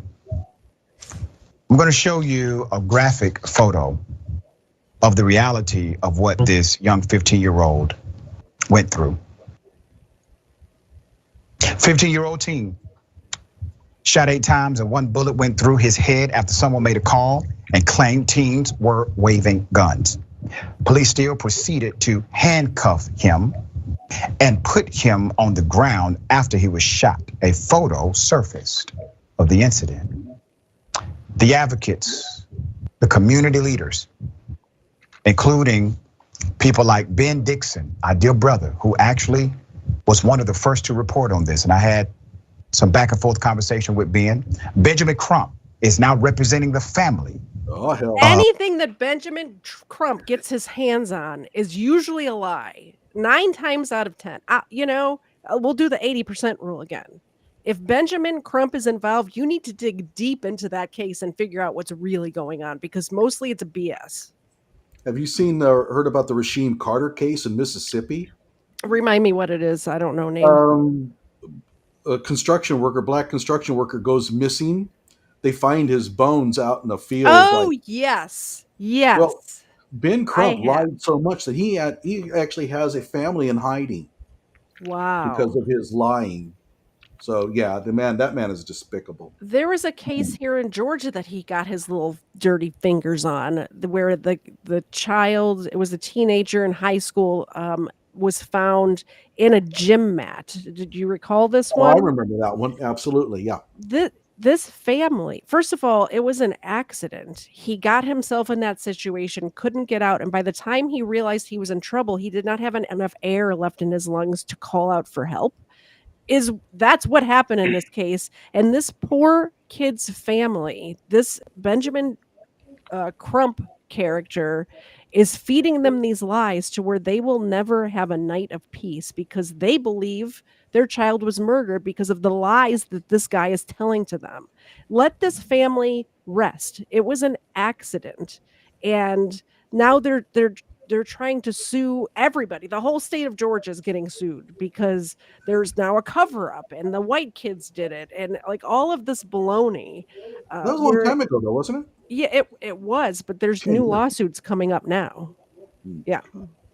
Or when I say now, I mean within the last year, since I started my YouTube channel, which is within the last 18 months. So, all right. Sorry, I went off on a little Ben Crump tangent. That's what you get. Anybody who's watching over there on Johnny's channel, that's what you get on my channel. You get tangents of what anything that pops into my head. Of this young dead teenager and calling for the footage. This was on Monday. They held a news conference to say that they have video from a nearby business that shows the teen with his hands raised in front of the Family Dollar, complying with the commands of the officers on the scene. They say the video shows officers jumping out of the car, running and shooting at the young man. That's according to those who were there. There's more. Let's go to Carl Soto, activist, vice president of Black Lives Matter Restoration Polk Inc., says there are credible witnesses that say this young 15-year-old, who's dead now, had his hands up before the shooting took place. There's another eyewitness. Let's put her picture up. Uber driver. Her name is Deborah. Deborah Stout told the Mississippi Free Press, and I quote, "I did see him come out the front door with his hands up. And that's when he was shot. My mom was like, what the hell's going on?" She said. I'm going through PTSD right now. I can't sleep. My anxiety is up. I'm very depressed. Let me remind you of why Deborah's eyewitness account is so compelling. She has no dog in the fight, so to speak. She was driving for Uber. She did not expect to see something like this. And not only did she see it, she decided to be brave enough to tell somebody about it. She's standing by her eyewitness account. Let's put up the police chief. His name is Adam. Adam Cooper told reporters at an October 11th news. So that's an interesting story. So she lied. She lied. Well, that's what I was wondering. There's video footage? Is that what you just sent me? Yeah, that's the actual body cam footage, but she didn't see anything. She overheard others telling reporters what they heard. So she decided to jump in there and try to corroborate their claim. We know that she didn't see it because we have street views that show that her car wasn't there. This is one of the problems that I have is, and this showed up a lot with the Ferguson, Michael Brown killing, is witnesses will come forward and claim they saw something if they think that that is the narrative. And if it gets the person they hate convicted. And sometimes people come forward whether they hate the person or not because they want their face on the news. They want to be a part of something. Their reasoning is, I wanted to be a part of something. Exactly. And they say that. And the grand jury heard from all these people in Ferguson and said, they're lying. They admitted they lied. And she actually lied here too. And how despicable can you be? Yeah. Well, let's see what really happened. Yeah. Trigger warning, guys.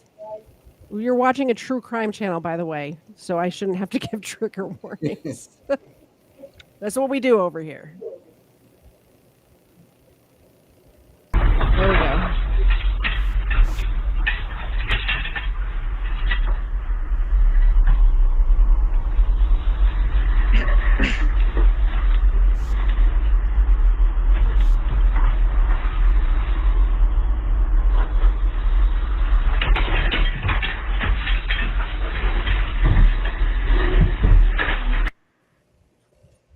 All right, so we have guns. Yeah, he's got two guns. He drops one of them.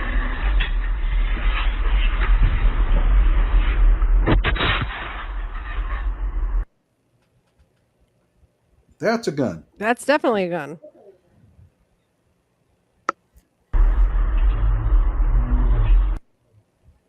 Yep.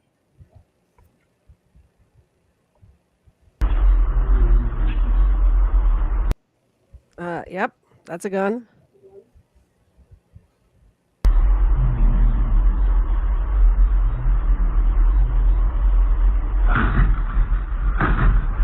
Wait, the kid.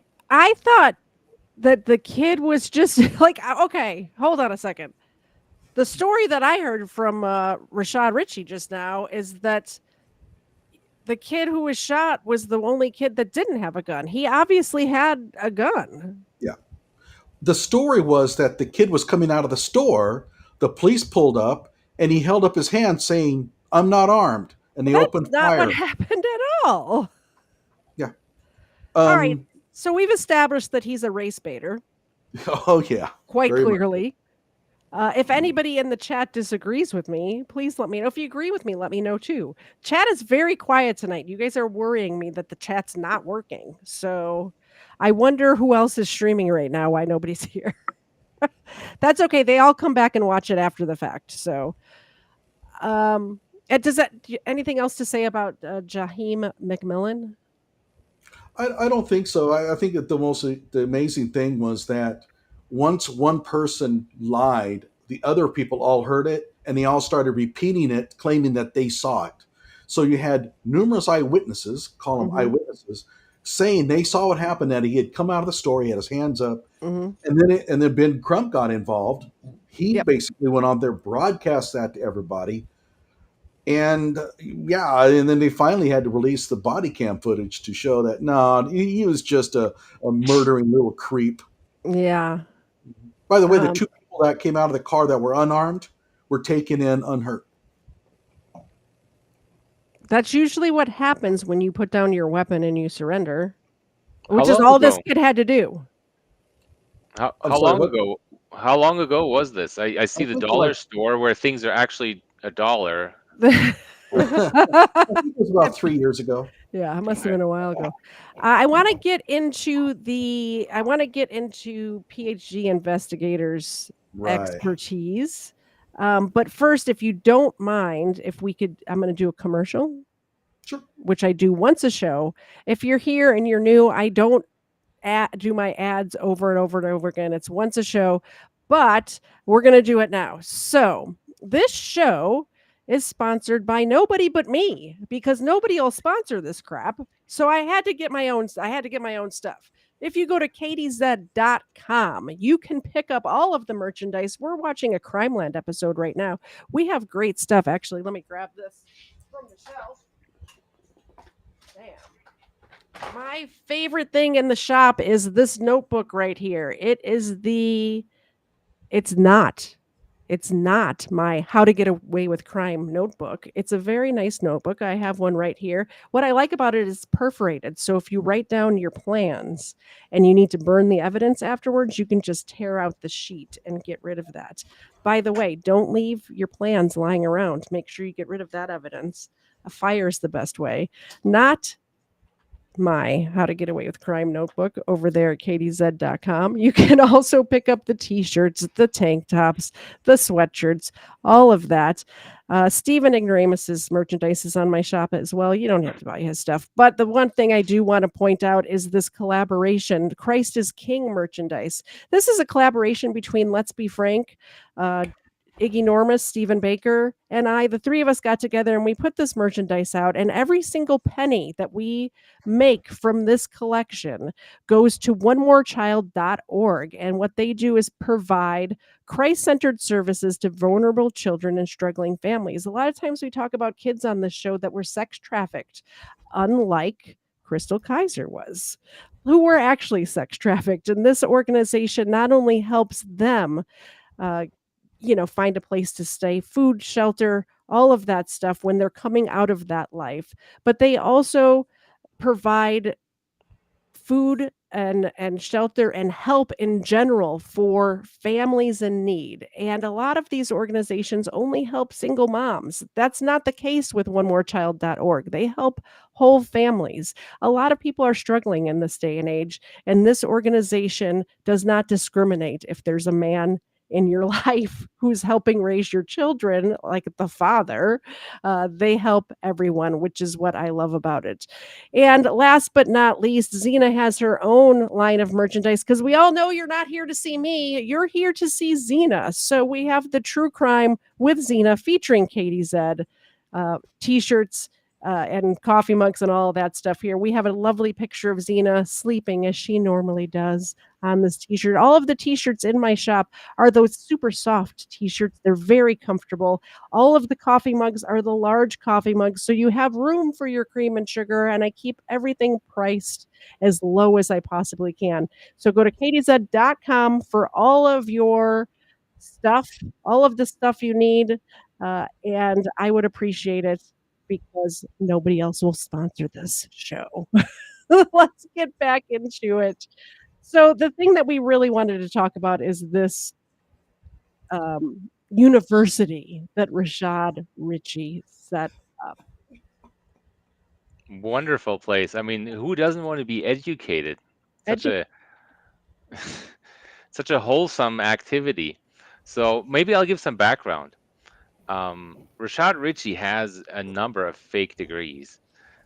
Okay. Whole number. Maybe, I don't know. Did we count altogether? Yep, I can tell you what they are. Yeah, he's Probably a got, dozen. yeah, Yeah, about a I just dozen. about a dozen or so fake degrees. He does have some I don't want to say legitimate, but he does have some actual degrees. Whether he obtained them legitimately is questionable. But so that's his background. He really just wants to show how educated he is, and he's got some of these degrees from these fake degrees from some very questionable institutions. Questionable institutions like St. Magnus University is. So I guess he's gotten so many fake degrees from fake schools that he thought, I've been paying people, for my fake degrees. I got to get in on this. Yeah. And he set up his own university. This is registered in Florida. And so in Florida, you can register a university and have it exempt from any type of regulation if it is a religious university. So this is a religious university then? It is. It's a Catholic university. Now, let's point out that Rashad Richey is in no way Catholic. I'm curious if they have any theology classes. Oh, they do. Look at that. They do have theology. Okay. We'll discuss that because there is a question about that. Okay. So yeah, that's what he set up this university, and that was last year, and he hasn't really made this public, nor does he claim to have much to do with it. But if you look at the registration record, it shows that he's the sole owner of this company. Oh wow. And so he himself is the president. Then a company that he wholly owns is the secretary, and another company that he wholly owns is the treasurer of this university. Okay. So he owns the whole thing, and so he offers these degrees. It's just if you scroll back up, you say it's I don't know, when you first click on it, it says it's a accredited university, an accredited research university. So that's what you're greeted with when you go to the website. Okay. Or fully accredited, or whatever they call that. And it's not. Wow, surprise! It's a lie. It's not accredited at all. It is registered, with the state of Florida, but that doesn't mean it's accredited. Well, I know the college that I went to when I started was not accredited. Not that it was a bad college, but it was like a community college, and they went through their accreditation while I was a student there. So I know it's a big deal to get accreditation for a college, because when it happened, when they did get accredited, everyone's like, oh, cool, because we're paying a cheap price for this, but we're going to actually have a degree from an accredited university because it happened while I was there. Well, there's another reason, though, is because you cannot get student loans for universities that are not accredited by the U.S. Department of Education. So if you can't get student loans, then you're making your customers pay all of the costs. Yeah. So it's really tough to get students. Yeah. Luckily, I had a scholarship, so I did not need a student loan. And I probably wouldn't have done it if I did need a student loan, because I have not used my degree one thing ever, except for like my YouTube channel, my marketing part of my degree I used for my YouTube channel. That's it, So let's look at these people. I mean, I don't see Rashad Richey here, right? That's not his university. No. Nemaya Plant. Is he in this picture? No, we'll see that later. But Nemaya Plant, she goes to Liberty University. She's getting a doctorate from Liberty University, right? Huh. Liberty University being so well known for Black Lives Matter, Yeah, right? Yep. So I don't know what she's doing there, but she's the alleged university president. And then we have Erica Wilson. That is the lady she's an actual lawyer, not a good one, but she is. And Rashad Richey owns a law firm together with her. And you were telling me that he has a law degree? He does not. No, but he does. He really claims to have one. So I think the background with Rashad and the law is that he got into trouble a lot when he was younger. Yeah. And he likes to say that, when I was a teenager, I got into trouble. Well, the last time he got into trouble was when he was 35 years old, that we know of. Okay. For some domestic assault, that sort of thing. And so he knows all about the law. But also, I think it's important for him to know the law because he's trying to skirt around it with things like this university, which is a scam, right? He's fraudulently claiming that this is a research university. There's no research being done there. They don't even exist. There's no building. He's trying to defraud people out of their money. That's They what's have going on these here. pictures here of people sitting around in a Yeah, circle listening to somebody speak, and this person, it looks like in a library that library picture is studying. It that's a coffee shop? no, that's a picture he bought. That's a stock picture. Is The it? the picture in the middle there, that's actually Rashad Richey, and who knows what he did there or where that picture was taken. We don't know. Wow. So, And but by yeah, the this is way, a. I'm sorry. Go ahead. If you go back to Nabaya Plant, she's listed as doctor, but Uh-huh. in the actual bio, it says she hasn't received her doctorate yet. That's really bad. And Yeah, Yeah. so, she's and university president at 24 years old, really, she you know? she's due to graduate in December. Wow. So, but of course, like Rashad Richey, she just makes that claim anyway.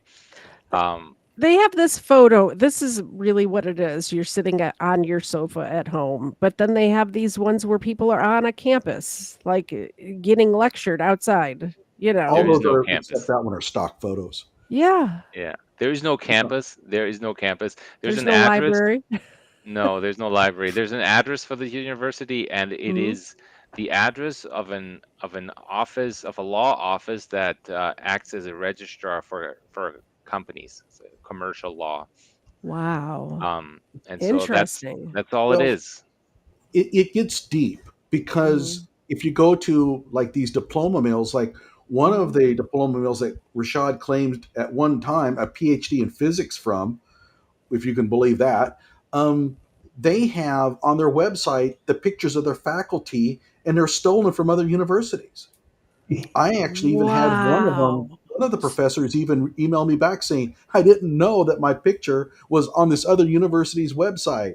So you So did like a reverse image search just with the photos that he's got on his website. absolutely. And I started Oh, emailing the wow. people, and one of them is a realtor in Poland, right? And, like, so, and this is a university that stole all of the photos for its faculty that Rashad claims he got a PhD from. Yeah. So that gives you an So idea about what you're dealing with. so what this university is really doing is Mhm. or what they're claiming is that um, hey, you can study with us, and then you'll get the degree from the Paris Graduate School because they're a real school in Paris, France. And so you can just, you'll get the same degree because we're not giving out degrees. Mhm. You study here and you get the degree from the Paris Graduate School, which also makes so many false claims about itself. And Rashad Richey's a professor there W He of lives in physics. Atlanta. He's teaching in Paris? Well, he claims to do Oh my the. goodness. I don't think she Yeah, understands how this goes with the diploma yeah, mill. this is and if you stop scrolling there, you Sorry. scroll back up to the logos. You see Uh-huh. that logo, it says California University FCE. Mhm. That's where he claims he has the accreditation from. It's actually a uh, FCE stands for Foreign Credential Evaluation. So it's an evaluator of foreign credentials. It cannot accredit anything or anybody or And any school. and let's see And what they say about themselves here. St. Magnus University is internationally accredited and domestically approved by California University FCE. California University FCE is a reputable higher education assessment institution in the state of California educational system and has an active agreement with St. Magnus University of Science and Research to evaluate our graduates upon completion, ensuring high quality educational attainment. So that's just all baloney, huh? it It is. And operates out of a preschool. it's a preschool in California that's registered that claims to teach grades 9 through 12. Right. So Yeah, Wow. the owner of Okay. California University FCE is a real estate developer. So how is this not a crime? Why um, is this not a crime? this is if you claim that Or you're accredited, I believe that is a crime. But mostly California University FCE Mhm. just evaluates degrees. So what would happen is if you studied at this university at St. Magnus University, you'd study there then you get a degree from the Paris Graduate School. They give you a Okay. degree. And then California University FCE comes in and says, hey, I'm going to evaluate this French degree for you. And I'm going to find that this is completely equivalent to a high value degree from a US institution. Wow. So Okay. this is the scam. Of course, it's legal because now it's evaluating a foreign degree, and the evaluation is just their opinion. Okay. So how do they evaluate? Do they test students who have graduated to see if they actually know the material, or how do they evaluate it? They sit in on With their lectures? professional judgment, which means you pay them a few $1,000s, and Okay. So it's well, just all BS. All yeah, of it. all of it. Interesting. But where I think the scam is that the actual fraud is that he claims that this is a fully accredited university, and it's not. It is fraud. It is That's fraud. Then, definitely a crime. Fraud is a yeah, crime. if you accept money, based on a false claim, that would be fraud. So I'm not sure I don't know any victims here, but and I'm thinking that this is targeted towards foreign students who Yeah. would not actually bring legal action against them because they don't know anything and they wouldn't know how to do that. It really is Yeah. a tragedy of the commons, because you have this, especially with Rashad's market of like inner city, and where education is at a premium, and he's marketing to these kids with this BS school. Yeah. Where they could be going to get accredited degrees, and instead of advocating for that, I could see him saying, well, just go to the school I own, I'll take care of you. Mm-hmm. So that's a problem. And like I said, it's a tragedy of the commons, where education comes at a premium, and he's supplying something that is useless to the people he's marketing to. Yeah.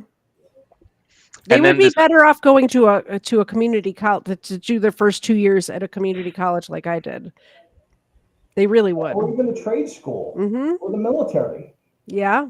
So let's say so this degree, let's let people know about this. If you want a degree from St. Magnus University, it's $29,000.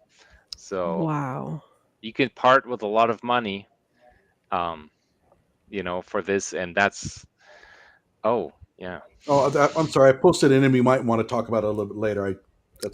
Well, we're getting ready to wrap up, so we should go into it. Yeah. So one final note. Again, I'm presumptuous. I keep doing that because I'm used to hosting. Sorry. So one more note on it is they don't have the capacity to give you anything for $29,000. All of these faculty members they have full-time jobs, so they're not going to be able to teach you anything. So they're going to collect 29 grand from you and basically just give you a diploma. So you're just purchasing a piece of paper for $29,000. Yeah. And I mean, this is how Rashad got his degrees. So on the fake PhD investigation Substack, I've written 2 articles. Could you put that link in the private chat, and I'll put it in the chat for people if they want to go to your Substack? Yeah, and so I've kind of detailed why all this is, why this is not legitimate, and just written up in a lot of detail with links to prove everything. If somebody ever wants to sort of look at that, so if somebody wants to find out why this is why his degrees are fake, that's where it is. Very detailed explanations. And of course, Richey, likes to boast about it. And that's where the other thing comes in, which I also have in that Substack.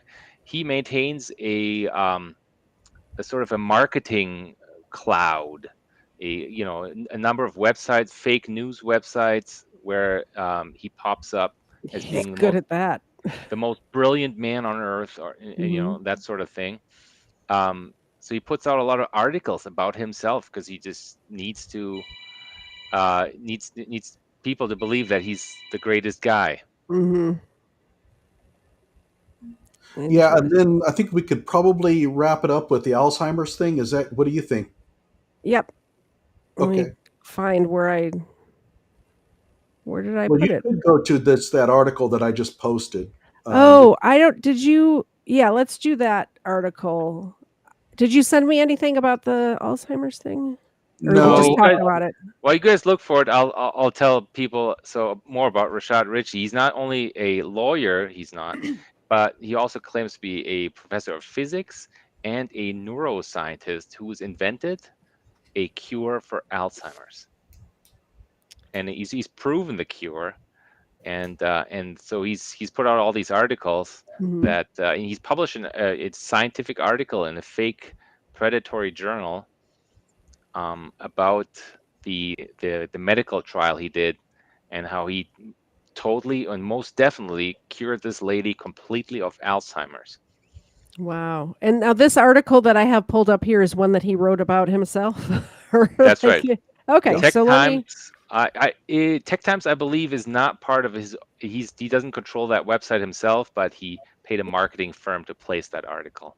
So, Parrott Graduate School physics professor Dr. Rashad Richey was recently granted provisional patent status by the United States Patent and Trademark Office for his latest invention, the neurological brain entrainment device. Am I saying that right? Is that what? Yeah. Okay, There's no such thing as a provisional patent. I don't know what entrainment means. It means a kind of a synchronization of waves. Gotcha. I knew I had smart people on the panel for a reason, which is turning heads in the medical community as one of the most intriguing scientific advancements in recent years for human cognition. Look, he drew a picture. Can you imagine? Look at that picture. That's a schematic.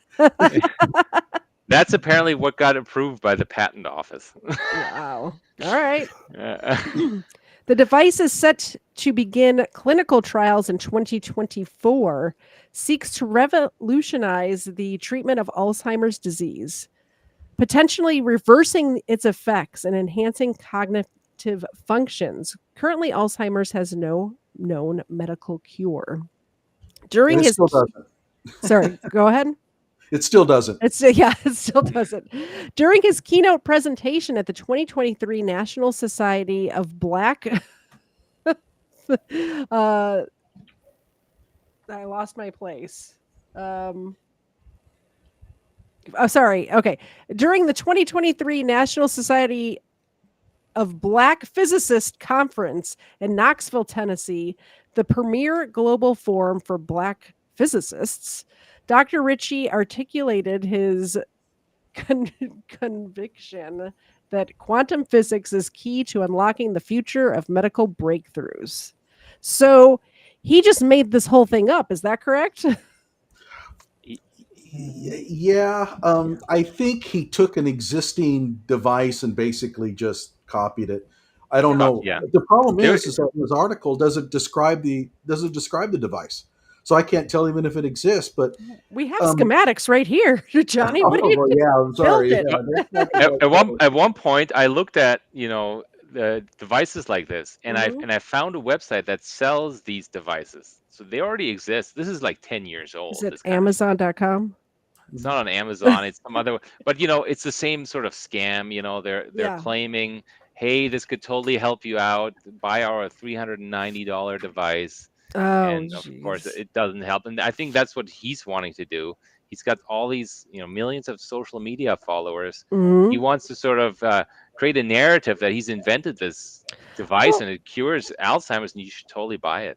And that's the thing is my family, both of my grandparents on my mom's side suffered with Alzheimer's before they passed away. And I worry about my mom. I worry about myself, but I really worry about my mom who's in her late 70s. So if I didn't know any better and I saw something like this, it'd be worth it to me to spend $300 to see if it worked. And that's what he's banking on, is people like me who worry about their elder loved ones, So his speech at the National Society of Black Physicists, which is a real organization, it's a good organization. Yeah. I knew a couple of people that belong to it. Okay. He went, and his presentation was a total clown show. We don't have the time for it, but I went and emailed the former president of the NSBP and told him, Mm-hmm. hey, you guys got taken. This guy has no background in physics whatsoever. Yeah. And the man threatened to sue me if I ever contacted him about Rashad again. Turns out that this guy Wow. is Rashad's mentor at the Paris Graduate School. Oh my goodness. So you see how this is kind of working. And the other Yeah. thing is, he does a clinical trial on a human being, which Mm-hmm. is really spotty because MIT, for example, 10 years ago was doing this kind of research. Mm-hmm. They're not even doing it on humans. Yeah. And this whole notion that, oh, they're doing some experiments on mice, I can do that. I'll just bring my neighbor over and see. That's really dangerous stuff. I've got 2 test subjects right here. Yeah. That we can do tests on. Yeah. And I mean, if we want to bring this whole Rashad's education back to the race issue, Mm-hmm. we can do that too, because Rashad Richey is about to go in a few days on a trip of a lifetime to Egypt to see his ancestors, which are definitely from Egypt. Okay. Because black He people looks built the Egyptian. well, no, black people built the pyramids. Never There's- mind that this was disproven, but that's kind of where he's going. He's got a degree in education, right? Mm-hmm. And his advisor for that degree is an EDD. He's got yeah. His advisor is well, you can only call him a black supremacist. Yeah. And so he got his degree from that guy, and that guy's convinced that black people, Egyptians, at some point they migrated to Nigeria, or what is now Nigeria, and then were taken as slaves and brought to America. So that's sort of the story. Who took them as slaves? Because it wasn't white people. Yeah, of course. That's a whole other topic. That, of course, Who built the ships? Black people, but sorry, that's a whole nother subject. Whole nother subject. But they've done the genetic testing, and it's all nonsense. Yeah. So is there anything else you guys wanted to touch on before we wrap it up? It's been 2 hours, which it feels like it's just a blink of an eye because we went through so much. Well, yeah, I think we're good to wrap up. Yeah, I think we could go on, but we're at the point we should wrap up. We might have to do a part 2. Well, keep in mind, I think I have 50 something videos on Rashad. Yeah. And I think about 40 of them are about his fraud, my claims about him being a fraud. It is wild what he's done. Just absolutely wild. And he seems to have no fear of people uncovering, his deceit. It's just totally reckless. He reminds me of that Dalton mayor, Tiffany Dalton, Hilliard. Illinois, yeah. Yeah, in the sense they're so brazen, Mm-hmm. right? I mean, you got to have. I can't imagine having that kind of personality where everybody knows I'm full of it, but I'm just going to continue pounding it, and he does that. Yep. I want everybody who's watching this now and after the fact to go over and check out Johnny's YouTube channel. I just put the link in the chat. He's got so much great content over there about Rashad Richey and other subjects. You said you had how many 100 Kyle Rittenhouse videos I have over there? 400 on Kyle, and I have 900 total. Yeah, I need to make more videos, apparently. I just do live streams because I don't know how to edit is my issue. So, well, I should mention I have a playlist called Dumb Arguments about Kyle Rittenhouse, and there's 90 of them. Yeah. And so if you're interested in hearing all the dumb arguments made about the trial. How many of those are Anna Kasparian yelling about state lines? None of them, believe it or not. Actually, I think I do have her in that one. Yeah. He crossed state lines. No, he didn't. And even if he did, it's not against the law. But she's actually come around a little. I know. She has. She is coming around on a lot of subjects, which just it's very surreal to me to agree with Anna Kasparian on anything. But I And do by the agree way, with her on she's some not stuff. a fan of Rashad Richey. I know. That's great. I agree with her. I agree. Yeah. Well, thank you all very much for coming up and educating me about Rashad Richey, because I knew who he was just because of the race baiting stuff when it has to do with crime. My show is a crime show. I cover a lot of crime stuff on my show, so he does pop up on my radar from time to time. But I had no idea about the Alzheimer's stuff or the university stuff or any of that sort of stuff. So it's interesting to know that the people that are lying to you about the news are also probably lying to you about other stuff. Yeah. Which I think is And thanks for letting us be on. Yeah, absolutely. It was a good time here. Anytime. And if there's ever a crime case that you want to come up and do a deep dive on, let me know. I wish I would have gotten you on I wish I would have known you when I was covering Crystal Kaiser, although I might go back and touch a little bit more on that just because recently some stuff happened with her case. So we should do a Daryl Brooks sometime in the future too. We should. Absolutely. I've got a lot on him. That's what caught my eye the other day as you were talking about Daryl Brooks, and I was scrolling on my YouTube looking for something to do, and I just we're going to talk about Daryl Brooks. By the way, one I have in the works right now, I haven't haven't completed yet, is I'm comparing all the sovereign citizen judges. I would like to get in on that one for sure. Hey, let's do it. Let's work together on that. Yeah, I will definitely come on your show or we could do it both like we're doing now for sure. Yeah, absolutely. I would appreciate that. Well, thank you very much, Fake PhD investigator and Chirp. It was very good meeting you, Chirp. I will talk to you later about that person that I was telling you about before the show. We'll look into that. Happy to help. And if it's okay, I'd like to give out a shout out to my friends in Nigeria. There's absolutely a group out there, and they're very meaningful. So thank you. Thank you, Nigeria friends. I appreciate you too. Thanks for coming, everybody. We'll see you next time. Okay, bye. All right.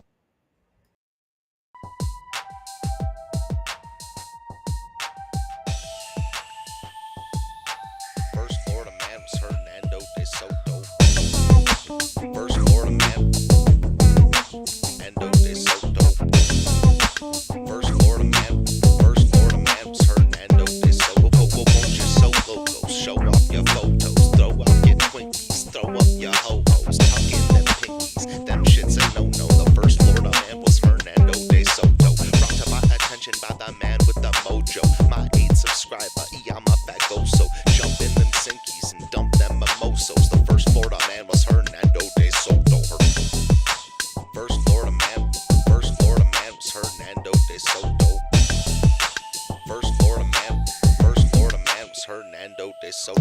Looking for new drills, needed a new track of land. I used to dig the Simpsons, man. Bumping Biggie, Pop, Smash Mouth, and Simple Plan. No scrubs for the crease in my pimples, damn. From the south streets of southeast Michigan, hitting shuffle till I settled on a different jam. And when a dime won't do, a better nickel can. And let me tell you, when I used to dig them Simpsons, man. A funny thing about time, you can't get it back. A tight grip, but it rips the jacket. Slight lisp with a mix of traffic. You see about me, like Mr. Glass. Always wished I was a whiz at graphics. Take me back to the past where the hits were massive. You could hear Gladys Knight and the Pips on plastic. Misfit molasses. Delete my contacts just so I can stick to glasses. Feel that skipped out, so I miss the classics. Aristotle of the bottle, Seneca of the simple action, senator of the simple maxim. I swear for a skillful Saxon, I'm still relaxing. Who wanna take a dip in the mind sauce, making up for the time lost, forgetting all my passwords when I sign off. Prime bribe, prime rib, Agent Smith, crime boss.